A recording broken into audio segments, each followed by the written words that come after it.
அனைவருக்கும் வணக்கம். சிப்பியும் நாயும். ஒரு வயல்வெளியின் அருகே இருந்த சிறிய குடிசையின் பக்கத்தில் உள்ள கூண்டில் ஒரு கோழி வசித்து வந்தது.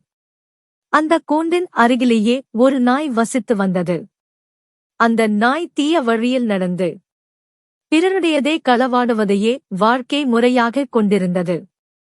கோழி கூண்டில் இல்லாத நேரங்களில் அந்த நாய் கோழி கூண்டிற்குள் நுழைந்து கோழி இடும் முட்டைகளை திருடித் தின்று வந்தது. இதனால் கோழி மிகுந்த துயரத்தில் ஆழ்ந்தது. தினந்தோறும் என் முட்டைகள் மறைந்து போகின்றன. யார் எடுத்துச் செல்கிறார்கள் என்று தெரியவில்லை. அவர்களை கண்டுபிடிக்க வேண்டும் என்று கோழி மனத்தில் எண்ணியது.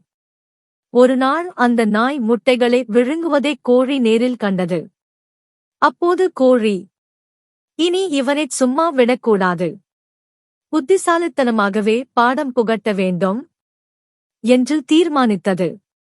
அது அருகிலிருந்த குளக்கரைக்கு சென்று முட்டையை போன்ற தோற்றமுடைய ஒரு சிப்பியை எடுத்து வந்து தன் கூண்டிற்குள் வைத்தது.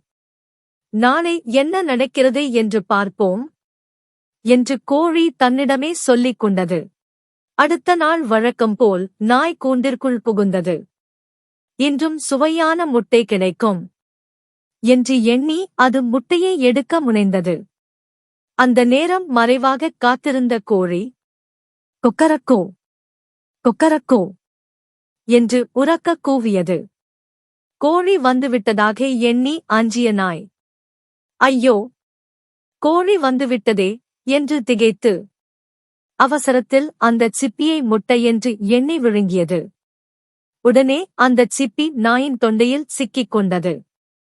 என்ன இது, மூச்சே அடைக்கிறதே என்று நாய் வேதனையுடன் துடித்தது.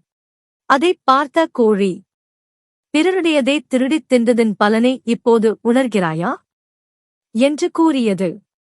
இவ்வாறு பிறருடைய உரிமையை மீறி தீய வழியில் நடந்த நாய்க்கு தன் செயல்களின் விளைவு கிடைத்தது. இக்கதை சொல்லும் நெறி, தீய வழியில் செல்வோருக்கு முடிவு நிச்சயம் தீமையே. நன்றி.